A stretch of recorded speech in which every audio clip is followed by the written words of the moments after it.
एक सेठ जी थे, उन्होंने बैंक से लोन लिया, कर्जा लिया और फैक्ट्री डाली।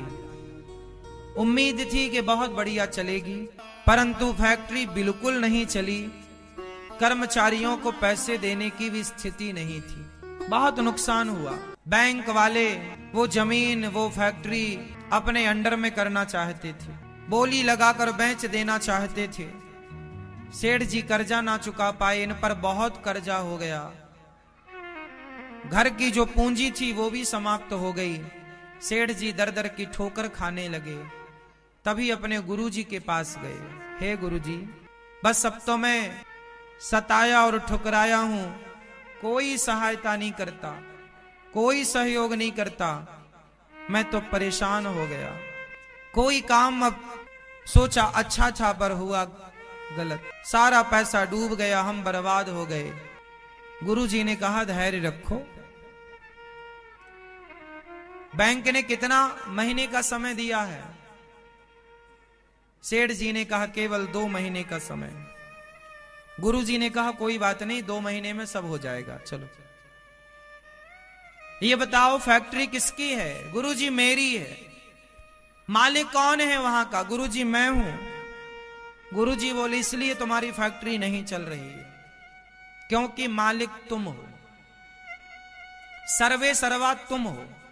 अब एक काम करो, अपनी फैक्ट्री में भगवान जी को स्थापित करो और आज से फैक्ट्री का मालिक भगवान को बनाओ और तुम भगवान के नौकर बन करके काम करो।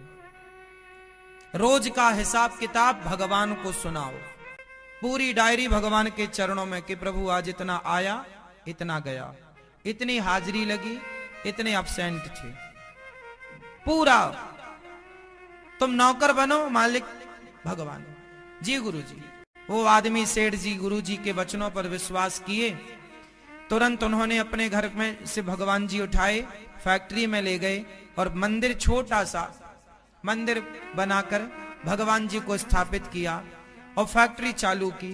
काम करने वालों को बुलाया कि 2 महीने हैं, अब देखते हैं 2 महीने में। लो भैया, काम स्टार्ट हुआ।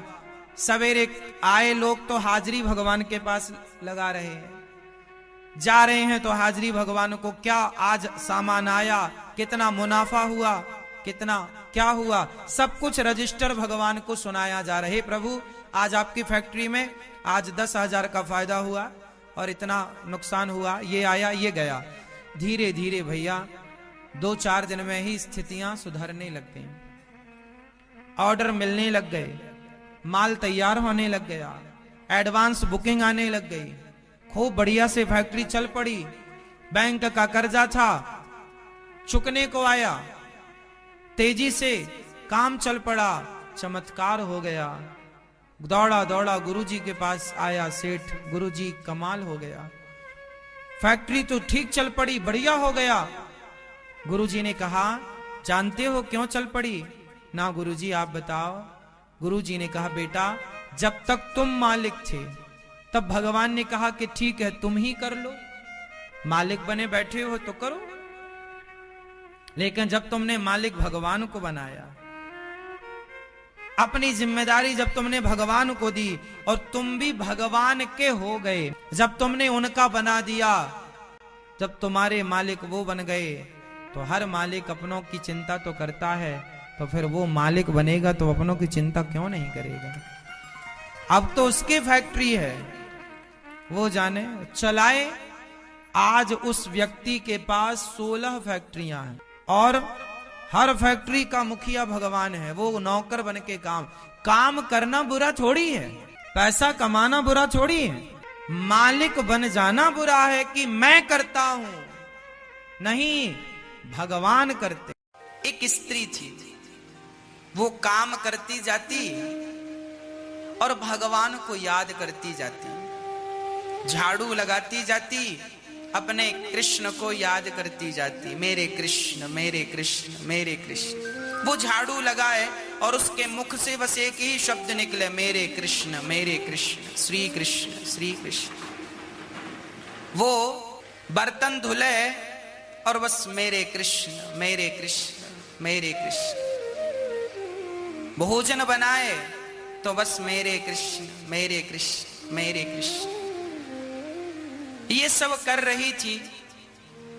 सुबह से शाम तक उसका नियम था, जो भी करती काम पूरा करती, पर भगवत चिंतन करती जाती।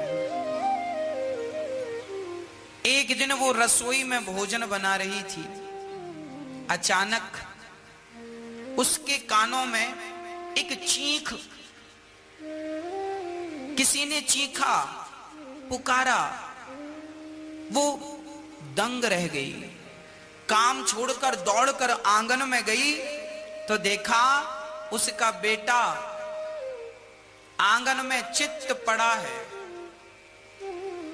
खून से लथपथ बच्चा है। उसे कुछ समझ नहीं आया, उसने तुरंत उस बच्चे को उठाया और रोने लगी, हे भगवान, तुझे दिन रात मैंने याद किया, इसका ये परिणाम दिया कि मेरा बच्चा छत से नीचे गिर गया और देखो तो लहू से भीगा है, रक्त से भीगा है। तुरंत वो भगवान को भूल गई।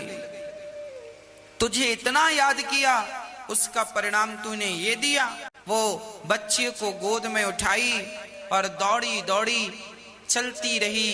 इस डॉक्टर के पास देखा, उस डॉक्टर के पास, आगे चलती चलती जब बढ़िया डॉक्टर के पास गई, डॉक्टर साहब अपनी दुकान बंद करके बस जाने ही वाले थे, समय पर पहुंच गई। डॉक्टर साहब देखो ना, मेरा बच्चा गिर गया है, जरा इसे ठीक करो।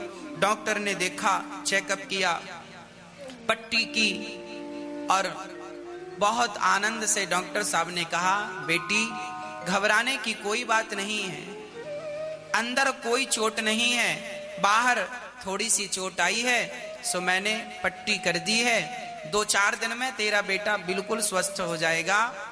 और घर आई। घर आकर उसने विचार किया कि मैंने भगवान को इतना याद किया और मेरे जीवन में इतना संकट आ गया। एक पहलू ये था, सिक्के के 2 पहलू होते हैं। एक पहलू ये था कि वो ये सोच रही है कि मैंने भगवान को इतना याद किया और परिणाम में ये हुआ कि मेरे बच्चे को चोट लग गई। अब उसने दूसरा पहलू सोचा तो कहानी कुछ और समझ में आई। दूसरा पहलू क्या था? उसने सोचा, मैंने कल ही वो सरिया हटवाए, लोहा रखा था, कुछ सरिया खड़े रखे थे, कल ही मैंने वो सरिया हटवाया, आज जहां मेरा बेटा गिरा है वहां सरिया खड़े रखे थे।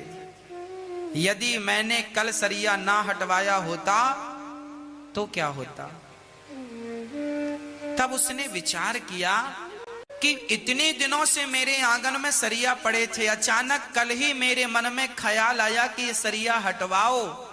ये जो प्रेरणा थी कि सरिया हटवाओ, ये प्रेरणा उसी की थी जिसको मैं दिन रात याद कर रही थी। उसने प्रेरणा दी और मैंने सरिया हटवाया। और दूसरी बात, उसके पेट का ऑपरेशन हुआ था, पेट में कोई प्रॉब्लम हो गई थी, 4-6 टांके लगे थे। उसने विचार किया कि मेरा बेटा 20 किलो का है, मैंने उठाकर आधा किलोमीटर तक दौड़ी, ना तो टांके खुले ना तो दर्द हुआ, जबकि कपड़ों की बाल्टी उठाकर छत ले जाती हूं तो हालत बिगड़ जाती है। ये जो शक्ति ईश्वर दी, ये शक्ति देने वाला कौन था? ईश्वर वही था जिसको मैं दिन रात याद करती थी। तीसरा, उसने कहा, मैंने बहुत सारे डॉक्टरों को देखा, सबकी क्लिनिक बंद हो चुकी थी, शायद वो डॉक्टर जो आखिरी में मिला, शायद मेरे भगवान जिनका मैं स्मरण करती थी, मेरे कृष्ण, शायद मेरे कृष्ण ने ही डॉक्टर को रोक रखा था कि अभी मेरी भक्ता आएगी, उसके बेटे का तुम्हें इलाज करना। इतनी ऊपर से मेरा बेटा गिरा, उसे एक छोटी सी खरोंच ही आई। ये किसका परिणाम था? जिसका मैं जीवन भर चिंतन करती रही, जिसका मैं अहरनिश भजन करती रही, उस परमात्मा की ही ये कृपा थी कि बहुत बड़ा संकट जो मेरे ऊपर आने वाला था, मेरे भजन के प्रभाव से वो बहुत बड़ा संकट परमात्मा ने बहुत छोटे में टाल दिया। यही ईश्वर को याद करने का परिणाम है। हर चीज के दो पहलू हैं। आप केवल ये सोचें कि भगवान ने इतना नुकसान कर दिया ना, आप ये क्यों नहीं सोचते कि इतना ही क्यों, इससे ज्यादा भी तो हो सकता था। इसका अर्थ है कि आप जब परमात्मा का चिंतन करते हैं, मेरी माँ, भगवान को याद करते हैं, हर पल परमात्मा का धन्यवाद करते हैं, हे नाथ मैं आपको कभी भूलूं नहीं, ये कहकर जब दो आंसू बहाते हैं, तो आपकी वो भक्ति, आपका वो जप, आपकी वो तपस्या मेरे श्याम सुंदर व्यर्थ कभी नहीं जाने देते। इसलिए कहता हूं मेरी माँ, थोड़ा सा समय निकालकर भगवान को याद किया करो।